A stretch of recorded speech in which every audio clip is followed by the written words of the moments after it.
Hello, my name is Gil Penalosa, and this is Cities for Everyone, the webinar, where every other week I invite fascinating people to share their stories, their knowledge, experiences, so that all of us can become better advocates on creating cities that are equitable, sustainable, playful, so that everyone can live healthier and happier.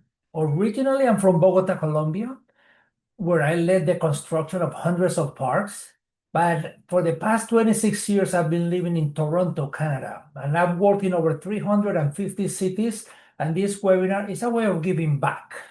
Today, another fascinating program. Today, we're going to be listening from two people with lots of experience, lots of knowledge, Canadians who moved to the Netherlands and now have dual nationalities, and recently wrote a book, Women Changing Cities, Global Stories of Urban Transformation. Chris and Melissa Bruntlett, welcome. Thanks for accepting. Clearly, most cities have been made by men, thinking of men. And recently, we have seen how some very successful women have taken leading roles, and you are going to share the stories of a few of them. Thank you. Melissa and Chris, welcome. Hi, Gil. Hello from the Netherlands. There we go. Thank you so much, Gil, for having us on again. It's our pleasure to be joining everyone around the world to talk about our new project, Women Changing Cities, Global Stories of Urban Transformation. Today we'll hope to shed some light on how we came about selecting the cities that we talked about, why we decided to write this book, and maybe inspire some projects, or if not, just inspire some good conversation. For those that don't know who we are, which is totally fine, we are Dutch Canadians. We became Dutch last year, or no, 2 years ago now. Year and a half, Year yeah. and a half. Having moved to the Netherlands in 2019 from Vancouver, Canada, where we started as cycling advocates and now find ourselves through what Chris likes to refer to as advocacy gone out of control as international sustainable mobility experts. And for the both of us, it's a really heavy emphasis on this idea of storytelling. Myself, just over a year ago, I started a consultancy of my own called Modacity Creative, where we're specifically focused on helping people build strong narratives and tell good stories and help people realize the cities that they want now instead of 20, 30 years from now. And on the 1st of March, I will celebrate my 7-year anniversary with the Dutch Cycling Embassy. Still very lucky and privileged to work with that fine organization in Utrecht in the Netherlands as a form of two-wheel diplomacy, a government-funded NGO that shares knowledge and expertise with cities around the world as their international relations manager. So we now share the inspiration that we come across on our daily travels. Having now written 3 books, of course, Building the Cycling City, The Dutch Blueprint for Urban Vitality, which came out in 2018, Curbing Traffic, The Human Case for Fewer Cars in Our Lives, which came out in 2021, and the brand spanking new Women Changing Cities, which we'll tell you a bit more about in our presentation today. Yeah, and I think what we want everyone to sort of take away from this, and what we hope people take from our all of our work that we do, whether that's on social media, in our day jobs, and other writing, is really that we focus so much on stories because our understanding of cities are built on storytelling. They inform our memories, they inform our connections to place, whether it's where we grew up, where we travel to, where we live now. And so what we hope to do in our work is try to capture those moments in time around the world for cities that are making great strides in creating cities for everyone.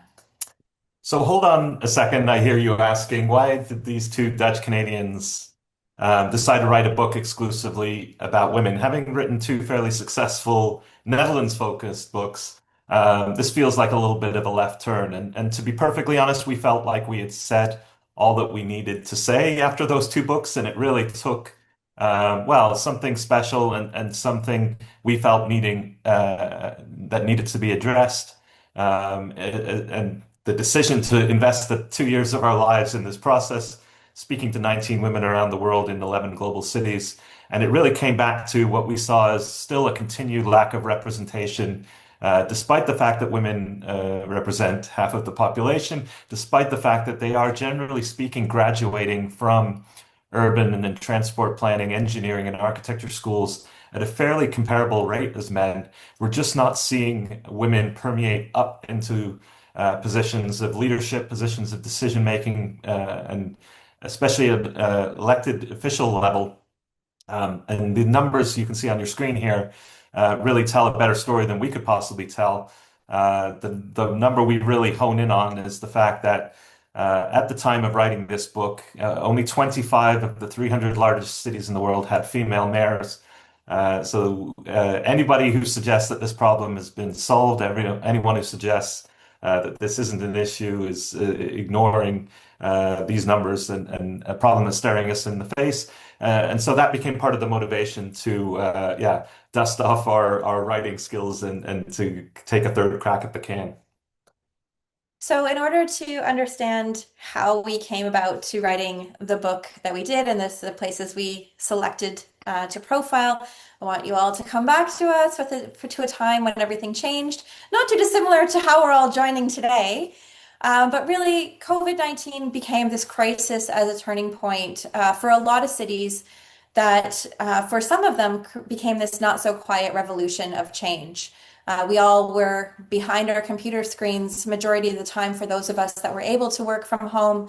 And when we needed to get outside, that space and how we wanted to use it needed to be re-examined. And what we were starting to hear were some amazing stories that became sort of the inspiration behind at least the start of the project. So while we were all stuck behind our laptop computers, us on this very same dining room table here in Delft, we started to see these seeds of optimism and hope and change happening. And it's, as Melissa described, COVID-19 was this low risk, high reward opportunity for cities to experiment, to try different things on their streets, to reallocate space, to challenge the way that we allocate space in our cities and the way that we move around our cities. And the first example that really jumped out at us, of course, was in Montreal that very first summer, a pedestrian streets program that was initiated by their mayor, Valérie Plante, in partnership with the business community. 11 shopping commercial arterial roads were closed, not just a few hours on a Sunday, but 7 days a week from May to September to provide this socially distanced way to give the businesses an opportunity to continue to make money. So you see this working with the businesses, but also the artist community to create terraces, to create street furniture, to create pop-up shops and even hairstyle or ice cream shops. This became a matter of survival for these local businesses, but at the same time provided this community asset along these corridors where anybody could use this public space and didn't necessarily have to pay to play. And as you see, this is used by a wide variety of different people. This idea that it disadvantaged people with disabilities. We spent 2 or 3 summers walking along Montreal and other streets. They were widely used by all different types of people from the local communities. And then, of course, another story that around the world people were hearing about was the transformations happening in Paris that had begun prior to COVID, but really grew and expanded quite rapidly in the years that followed. And the most stark example of that is the School Street program, which Anne Hidalgo refers to as her sweet revolution, where this understanding that most Parisian children were not able to walk to their neighborhood schools. Paris is a walking city, but these kids weren't able to enjoy that freedom because of car canyons that made no space on the footpath for them to get by and to arrive and depart from school safely. And so what started out as a few school streets has now expanded to over 200 that were realized in less than 5 years in the city and are now part of not just the school network, but also the mobility network for how people can walk through Paris, how children can arrive and depart safely, but also have these wonderful play spaces outside of school hours that become community assets. Of course, Paris is also quite well known in the last 5 years or 7 years now, almost, for the rapid expansion of their cycling infrastructure that once again was kickstarted with COVID, knowing that for people to be able to move around the city comfortably in public transportation that was strained due to capacity, they had to repurpose streets. And it started out very much as a temporary pop-up situation, short reallocation of space to make sure that the footpaths stayed accessible while giving space for cycling. And now you have an example of like here on the Route de Rivoli, where two complete travel car lanes have been repurposed as cycling lanes, very wide, very comfortable, to encourage more people, not just those that might be more fit and brave to cycle on Parisian streets, but making more space for children, for older adults, for women to feel much more comfortable on these streets. And with all of this, it's not just about mobility, it's not just about creating school streets or creating cycle lanes, but also recognizing that for Paris to survive as a future city, they need to reallocate public space as green space. And so the idea being to not just create new parks or improve access to local parks, but actually create parks and green spaces within the street network to plant more trees and yeah, create this wonderful opportunity for shade and addressing the heat island effect. So just down the street in Brussels, we have a similar investment in public space and reallocation of space under the leadership of the mobility minister there, Elke van der Brand. You see what is called the Good Move, which is a series of traffic calming and traffic circulation measures, filtering out the 40% of through traffic that was moving through the city center, but was not contributing to the economy or the social life of the city. So preventing this rat running that takes place between neighborhoods simply through the act of filtering, putting in these planter boxes. You have a blanket 30-kilometer-an-hour speed limit that is introduced at the same time that has a huge impact on road safety, reducing the amount of noise and air pollution, but also, of course, saving lives and reducing the amount of serious injuries. And then we have the introduction of the pedestrian zone in the city center. This is the Boulevard Anspach. This forms the spine of what has quickly become the biggest pedestrianized network on the European continent. In Barcelona, another story that people are quite familiar with, you have the Superblocks program, where both a mixture of permanent and more tactical urbanism approaches have reclaimed these massive Chamfort Corner squares in neighborhoods to really give people in Barcelona back their public space, space for sitting, space for enjoying. An area where, as Mediterraneans like to say, they like to live outdoors. So giving them those outdoor living rooms, essentially.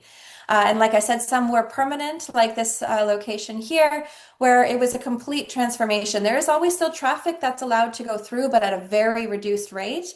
But considering things like seating, like greenery, like lighting, to create spaces that are not only inviting during the day, but also in the evening, with more of a socially safe environment as well. And then extending that also to the younger population. How can, in Barcelona, they also imagine or reimagine school streets? Again, not necessarily completely removing the traffic, but introducing green, creating space for play, creating an environment that is inviting more and more children to rediscover the joy of independent travel, hopefully at an earlier age. Oops. Just proving that this is not a purely European thing, we were also seeing progress in Australia and in Sydney there, a city that had kind of stalled when it came to cycling. In the 10 years prior to COVID-19, they had built only 15 kilometers of protected infrastructure. And then in the 1 year after COVID-19 pandemic, they built 150 kilometers of protected lanes. So this, as we keep saying, became the impetus to provide an alternative to the public transport system to really reallocate the space. And now, these years later, Sydney is well on its way to becoming a full-blown cycling city. And it really was through the leadership of Clover Moore, through the bicycle program manager, Fiona Campbell, that they were able to take those steps in and around the COVID-19 pandemic. So at the same time as we're seeing these really prominent stories in places that maybe we're a lot more familiar with, we are also through various changes in how Chris and I work and where we get to work, seeing other maybe lesser known stories of change, at least lesser known for us as Canadians or some of us in Europe. And so they became really inspirational in terms of how this is happening, not just in Western countries, but around the world. And that began for us in Delhi. We were both lucky enough to travel there in the aftermath of the COVID-19 pandemic. A city that, has immense challenges when it comes to the dominance of men in their public spaces and in their public transportation system. And this has really created a challenge when it comes to young women and girls where they choose to live, where they choose to work, where they choose to go to school. And as a result of that, they're really limited in terms of their opportunities and their ability to go out after dark in particular. So in response to that, we've seen a mobile application called Safety Pin that was initiated by an entrepreneur. She has created this tool now that is being used by the municipality, by the local urban planners to address these the dark spots, the challenging areas where women feel unsafe and uncomfortable in a systemic way. They are able to do safety audits. The users of the city are able to submit their feedback where they don't feel safe and comfortable. And this provides heat maps and actual data points that the city can use to address these in a holistic way. This app has been used now widespread across Delhi, but several other cities across India, and is now finding its way onto Latin American shores. So moving to Latin America, a city that Gil is very familiar with, of course, and one that has a long history of cycling. What we were seeing also as a result of COVID was a recognition that there was a need to expand that cycling network even further, addressing that connectivity that maybe wasn't necessarily reaching all areas of the city, but making sure that everyone had, trying to make sure that everyone has good and equal access or equitable access to transport. And that includes not just building cycling lanes in more affluent areas, but also looking in the informal communities. How can they make sure that the carers in those areas can take children to school, can do groceries, that business owners who rely on cycling as a means of running their business can still do so in a safe and comfortable way. But it's not just about mobility, it's also about providing opportunities, particularly for carers. And that was through what is known as the Care Blocks program. Where near mobility hubs, these centers are created that invite women who maybe have had a distance to learning or employment to come and receive training, whether that's completing high school diplomas or getting new training to find employment where maybe they wouldn't have before because of their caring responsibilities. So these centers provide that training, but they also provide such things as daycare, laundry services, caring for elderly family members or dependents that take up that time previously. So really creating this community environment where they're giving back to the women and the carers that were serving their families before and now can try to reach their own potential as well. Manila was a story that we also came across through our day jobs, Melissa through the Women Mobilize Women movement, and myself through the Dutch Cycling Embassy. Another story of, really incredible grassroots activism, a young woman by the name of Keisha Mayuga, who, through a radical act of empathy herself, when Manila shut down its public transport system and heard stories of essential workers sleeping in their offices or walking 2 hours each direction to get to work, she came up with this idea to introduce cycling as a possibility on their streets, initially with some traffic cones and a pop-up bike lane on a Sunday morning that provided the foundation for a cycling revolution, and one that was informed through a series of workshops with the Dutch Cycling Embassy and the World Bank to create over 500 kilometers of permanent infrastructure on the streets of Manila. And cycling has gone from completely non-existent on the streets there to now a fully fledged mode of transportation through a group of young female activists.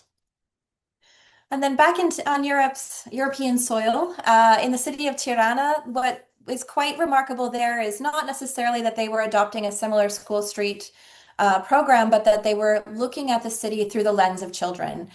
Tirana, although it has a very long and historied past, it is considered a relatively young city in terms of its establishment, but also its population, with a lot of young people now having families. And so how do we think of children first, as opposed to thinking of them as an afterthought? So of course, the expansion of school streets throughout the city is one way. Also looking at playgrounds, where do children have space to play? And particularly, how do we create not only all ages playgrounds like in the Grand Park in Tirana, but places that feel welcoming for young girls as well as young boys. And so really taking that into account of creating welcoming environments that invite children to spend time in their city and to be young in the way that many of us hope to, and then or have enjoyed maybe when we were younger. And then at the same time with that, looking at how do we provide for mobility options for people that don't drive, create that space. And Tirana, having been a city that rapidly adopted cars during the fall of communism, now thinking about how can we retrofit the space that we have to create more comfortable, more connected cycling networks to give the people of Tirana a two-wheeled option for mobility as well.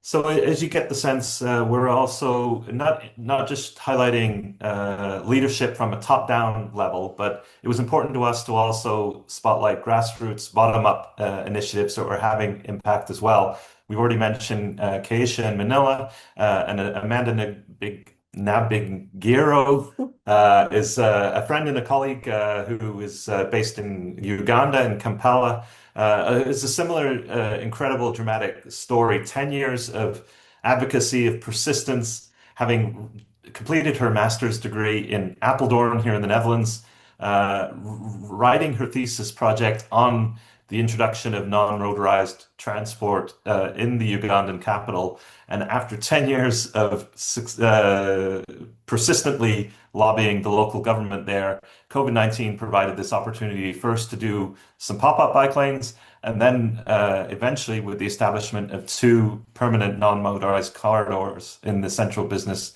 district. So these people are having a tremendous impact, not just at the political level, but from the advocacy level. And even in the case of Amanda, self-funding this university's bike sharing system to make sure that the students have access to bikes and can use the infrastructure that is also being built. And then last but not least, we want to take a look at Latin America because there was an interesting, it's an interesting case to examine, not necessarily in terms of changes on the street level. Of course, you saw some in Bogota. Mexico City, which is pictured here, is also a city that is changing how people move and enjoy their city, move through and enjoy their city. But what was most remarkable there was the establishment of a network of women in leadership positions called the Mujeres en Movimiento, or Women on the Move, to not only create a network for women in leadership positions, but provide mentoring and training for the women coming up. And so to help to solve that representation challenge that exists in the city or in Latin America as a whole, to make sure that young women coming through could speak to somebody who's more seasoned, to have that someone championing them, but also to learn from that has shared experiences, to hopefully create this strength in numbers. And to be fair, Latin America, more than most parts of the world, does have a fairly high representation of women in positions of leadership. And so this is an effort to hold on to that and make sure that all of this change that is happening, that recognizes the needs of women in transport, what they need both within the systems, but in the city themselves, can be established for longevity. Okay, so that was quite a whirlwind tour around the world. That was the 11 cities that we identified that we were really inspired and impressed by those stories of transformation. What do they all have in common? Of course, is the title of the book, and that's the simple fact that women were behind all of these urban transformations. So at the start of this process, Melissa and I looked at each other and said, well, maybe there's something there. This is something that we need to investigate. This is something that we need to do a deeper dive into. And so we were lucky enough over that 2-year period to sit down with 19 of these women to interview them, basically ask them the same set of questions. And what came out of that process, of course, was the beautiful book that is for sale now, but also a set of 5 leadership qualities that we're going to conclude our presentation with the emphasis that these 5 leadership qualities are not inherently female. They should not be exclusively held by women, that plenty of men in the world display these and are certainly capable of adapting them. But there seems to be something about the lived experience of a woman that lends itself well to these five leadership qualities. So we'll jump straight in with the first one, of course, and that is leading with empathy. As I said earlier, this does feel like a revolutionary act in the current political climate. The idea of thinking outside of your own lived experience, the idea of designing cities for a variety of life stages, from young to old, a variety of backgrounds and physical abilities. Well, that's perhaps best embodied by the super block in Barcelona, this intergenerational space that was being used by, on a Sunday afternoon, young children, by elderly residents who were able to come together to use what was basically used for car movement and storage up to this point, a plaza that was using really light, quick, cheap materials, of course, but that reallocation of space is totally priceless. And empathy, I think, becomes the lens through which we make some of these decisions, because it no longer becomes about the economically productive breadwinner of the house, but everybody else who's contributing to the city and makes up the diversity of the city. They need to be involved in this process and need to design and build for these people as well. The next quality we identified amongst everyone we spoke to is this idea of having a long-term vision, not just thinking about how can we create a plan that we'll see results of in the next 3 to 5 years, but creating plans and strategies and policies that we might not see the impact of, in this political cycle in someone's contract, but will be something that will have a long-term 10, 20, 30, 50-year impact. And, Tirana is one of those cities that's thinking about how do they future-proof, how do they create a vibrant city that will have that legacy. And part of that is teaching cycling skills to young people through 2 traffic gardens in their city. This one here in the Grand Park in Tirana, providing this safe environment for children to learn the rules of moving through a city on a bike. What do the stop signs mean? How do we do that safely? How do we maintain a bicycle? And another one now in the city center as well, connected to the cycling network, so that once they feel ready, they can hop out onto the street and hopefully cycle through their communities as well. The third quality that we identified, of course, was the work of care, and this has become a common theme in the work that we've done as mobility advocates. It really started with the last book we wrote in the Caregiving City chapter that made this case that all the invisible work that's done in our cities, in our households, that underpin our economy and our communities, it's all taken completely for granted, and it's not measured, it's not valued, and it's really reflected in the type of infrastructure we build, and certainly the type of mobility systems that we build. So this is something, of course, that is really a perspective that's brought by the caregiver of the household. As Melissa explained in the case of Bogota, means that they're not just designing for the single purpose long distance commute from the house to the office, but they are designing for this mobility of care. They are allowing people to cycle, walk, ride public transport, to drop kids off at school, to get to the grocery store, and then perhaps to a public transport facility to get to their own employment. To make those various modes work together and act seamlessly provides this invisible support network for the caregiver of the household, whether they happen to be a man or a woman. The second to last, and arguably quite important, is this idea of building alliances. And I think this is an area that all of us can do better in, whether we're on this call today or in our someone in our daily jobs or people on the other proverbial end of the side of the aisle from us. But the better that we can work together and find those opportunities to build bridges together as opposed to building up against each other, the more success we can have. And it's really about, trying to find those perhaps unlikely partners that help to realize successful projects. And the best example that came out in the book is this partnership between the business community in Montreal and the city, recognizing that the businesses needed to find ways to create an income during COVID. The city needed public space to provide people with a safe environment to be socially distanced outdoors. So coming together and creating this beautiful program, who knows what the future of it will be, but to have expanded from 1 street to 11 streets, from a shorter period throughout the summer to much longer, and becoming these wonderful spaces that, as Chris said, we get to enjoy every time we travel back to see family, is this perfect, symbiosis of what we might think of people that are working against each other, working together for a greater good. And last but not least, of course, we have this idea of prioritizing impact over power. Every single one of the women that we spoke to, it was clear in the language that they used, in their tone, in their approach, that they were not in it for themselves. They were in it for the people around them. They were very much willing to make the so-called unpopular decisions, such as deprioritizing the car in their city and pedestrianizing spaces, creating protected bike lanes. And of course, that's perfectly embodied in the work of Anne Hidalgo. In 2 terms as mayor, has completely transformed that city for all the myriad reasons that we talked about earlier, not the least of which is that Paris has become a full-blown cycling city in that period of time. And it's particularly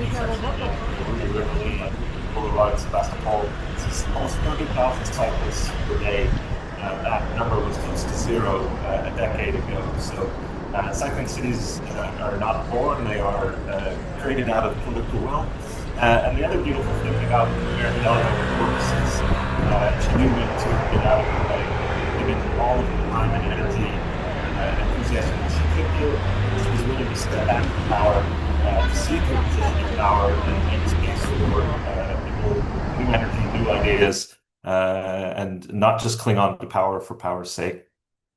So with that, we will thank you very much for your attention. I want to leave you with a quick thought that was formed the conclusion of the book, inspired by Dr. May East, and that is that this gender gap in leadership and decision making is not a problem that's waiting to be solved by other people. This is a potential that's waiting to be realized by all of us, a potential of livable, inclusive, prosperous cities that we can all enjoy if we start adapting some of these leadership qualities and we start supporting leaders that are willing to make those so-called unpopular decisions, because as you see with a lot of them, they end up getting rewarded at the ballot box. So we will thank you again. Thanks, Gil, for this tremendous opportunity. The book, of course, is Women Changing Cities. It's available everywhere you buy books.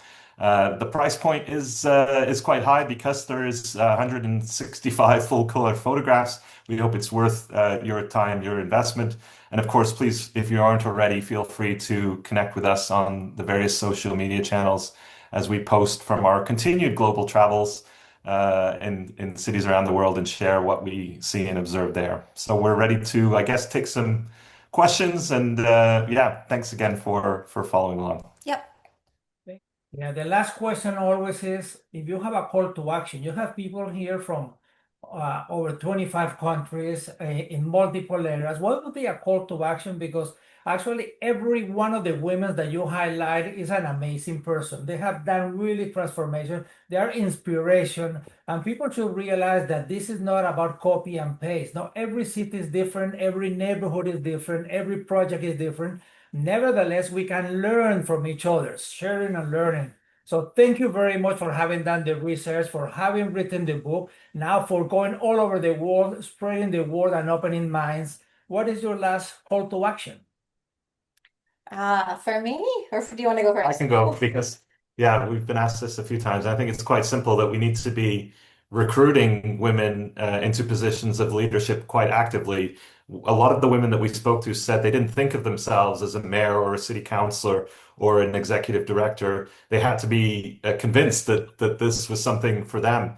And so I think the more we can do to encourage strong women around us to take on this, because they may be lacking in confidence, self-confidence, or not think of this as something that they can do, And that extends to anybody. I mean, men or women. If we think they're going to be a transformational leader, then we should encourage them to throw their hat in the ring and run for elected office. Because right now, let's say the opposition is far more motivated and organized than we are.